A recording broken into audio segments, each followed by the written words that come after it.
Fala galera do canal, aqui é o professor Matheus e hoje a gente vai ter uma aula de exercício sobre vetores para fixar os conceitos estudados na aula passada. Só para começar, bora relembrar aqui um exercício de fixação. Some os vetores A e B, sabendo que seus módulos são 3 e 4 respectivamente. Considere que, letra A e B estão no mesmo sentido. Vou convencionar que o sentido é para a direita e coloquei A e B no mesmo sentido.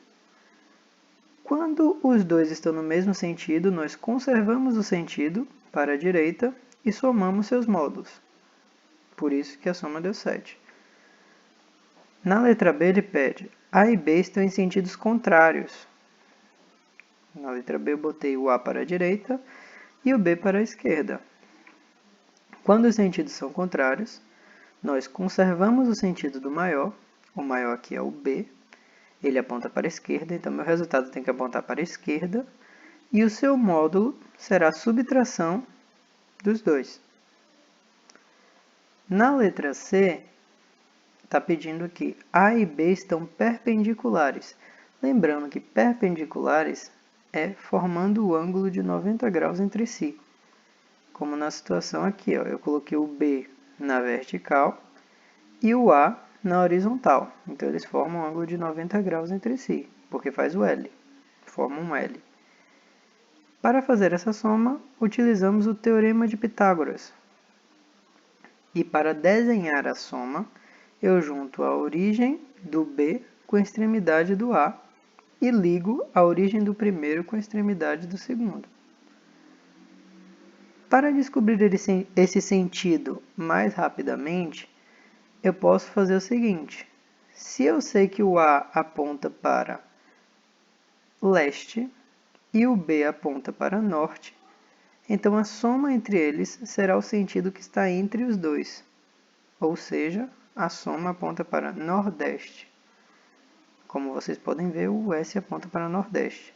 Seu módulo, pelo Teorema de Pitágoras, nós podemos fazer pela proporção 3, 4, 5, ou podemos fazer o Teorema de Pitágoras. No final dessa aula, a gente vai ter que resolver novamente esse problema. Na letra D, ele pede A e B formam um ângulo de 30 graus. Esse é o caso mais difícil que vai aparecer para vocês. Se A e B formam um ângulo de 30 graus, então significa que eu não posso usar o Teorema de Pitágoras, porque o ângulo entre eles não é 90 graus. Então eu devo usar a lei dos cossenos. Para desenhar o meu vetor S, basta redesenhar o meu vetor de 3 unidades, juntando origem com extremidade. Lembrando que o cosseno que vai aparecer na lei dos cossenos utilizada pela física é com esse ângulo aqui, ó, com o ângulo de origem com origem. Então, se eu desenhar aqui ó, o meu vetor de 3 unidades, perceba que quando eu for unir a origem com a extremidade, do primeiro com a do último, vai dar um vetor análogo a esse S, igualzinho a ele. Para descobrir o módulo desse S, eu tenho que utilizar a lei dos cossenos, como já foi comentado, e como eu sei que A vale 3 e B vale 4, substituo os valores, e onde tem o θ, que representa o ângulo entre origem e origem, eu coloco 30 graus. Percebam que aqui tem um mais. Meu S ao quadrado, então, eu sei que o cosseno de 30 eu posso descobrir pela música, lembra lá, 1, 2, 3, 3, 2, 1, 2 embaixo de todos, raiz não tem 1. Então, o 30 graus é o primeiro, cosseno é a segunda linha, raiz de 3 sobre 2. Aqui a multiplicação dá 24, 4 ao quadrado 16, 3 ao quadrado 9. Somo os dois, divido 24 por 2, mantenho a raiz de 3. Aqui está o quadrado, quando vai para o outro membro, passa como uma raiz quadrada. Desprezo a raiz negativa, porque módulo só pode ser positivo. E observem, esse resultado deu feio, não tem problema. Geralmente na lei dos cossenos dá mesmo um resultado assim bem estranho. Mas vocês vão perceber que é cobrado e é interessante você ter conhecimento de como utilizar ela. Vamos agora para os exercícios, além dos de fixação. Esse exercício 1, ele te dá essa situação aqui idealizada. Você tem um vetor f que tem 10 newtons de módulo e você tem aqui um ângulo de 30 graus. A pergunta é, quais são os sentidos das suas componentes e qual o módulo de fx e fy? Vamos descobrir quais são os sentidos das componentes. Se eu sei que o vetor f aponta para nordeste, suas componentes devem ser norte e leste. Como a gente pode ver aqui, componente norte e a componente leste, no plano cartesiano. Para descobrir o módulo de fx e fy, eu devo utilizar relações trigonométricas, porque a questão não me deu uma malha. Se ela me desse uma malha, bastava contar os quadrados embaixo e aqui. Então, veremos aqui. Se eu utilizar a relação de seno ou cosseno, com certeza eu vou encontrar fy e fx. Começando pela relação do cosseno de 30, lembrando que é o cateto adjacente pela hipotenusa, o cateto adjacente ao 30 graus é o que está perto dele. Seria o fx e a hipotenusa continua sendo 10. Logo, fx sobre f. Cosseno de 30, como já discutimos, é raiz de 3 sobre 2 pela tabela. Esse 10 que está dividindo passa para o primeiro membro multiplicando. O 10 divide por 2, vira 5. 5 raiz de 3. O seno de 30, se a gente observar aqui, é o cateto oposto pela hipotenusa. O oposto é o fy e a hipotenusa é 10. Ficamos então com fy sobre f e o seno de 30 pela tabela é 1 sobre 2. Isso é igual a fy sobre 10, o 10 passa multiplicando, 10 por 2 dá 5. Descobrimos então que fx vale 5 raiz de 3 e fy vale 5 newtons. Observem que as componentes elas são sempre menores do que o módulo do vetor original.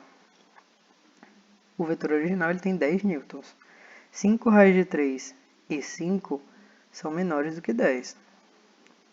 Segundo exercício. Dados os vetores abaixo, considere a sentença como verdadeiro ou falso. Pessoal, sempre que vocês tiverem uma questão de malha e tiver qualquer vetor na diagonal, já escrevam suas componentes. Por exemplo, o vetor dele está apontando aqui para sudeste. Sudeste, então, ele tem uma componente sul e uma componente leste.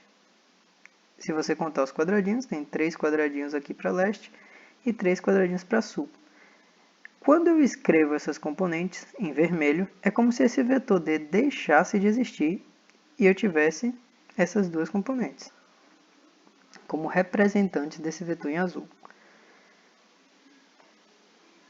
Como eu tenho que analisar se são verdadeiras ou falsas as sentenças, bora analisar aqui. C e E são vetores iguais.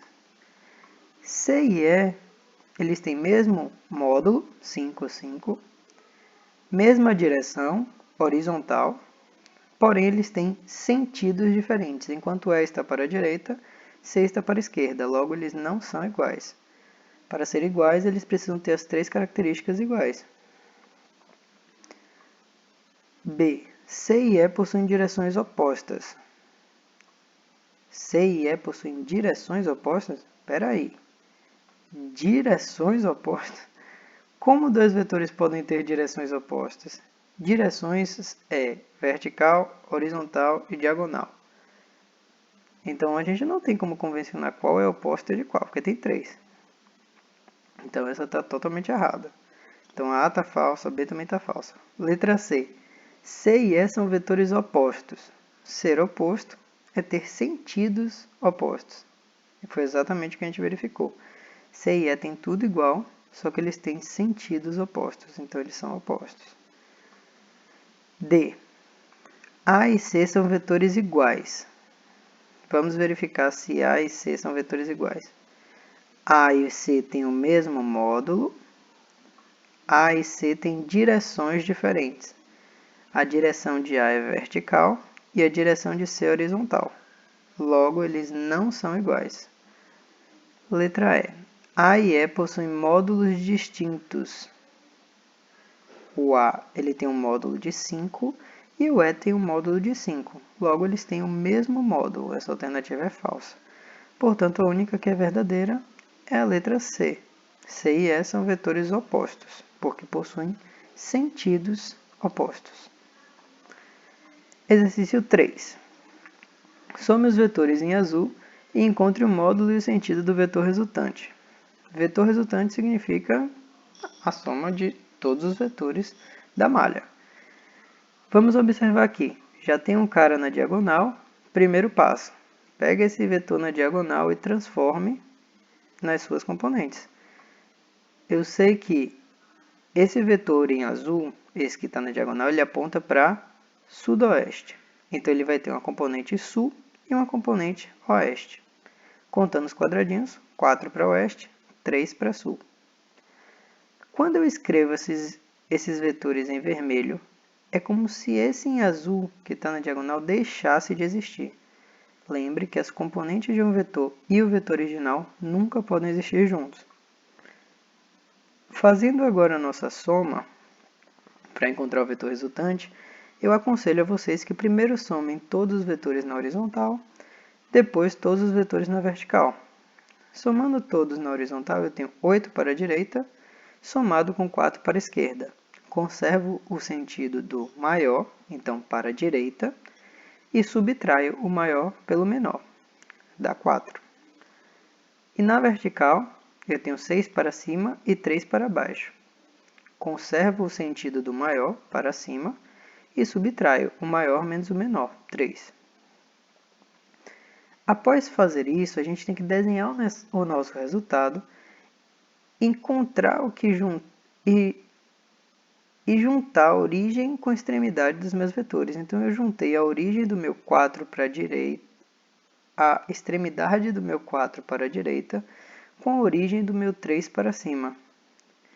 Esses dois vetores eles são perpendiculares, então eu posso utilizar o teorema de Pitágoras, como está aqui ao lado, para descobrir o valor da minha hipotenusa, que seria o meu vetor S, meu vetor soma.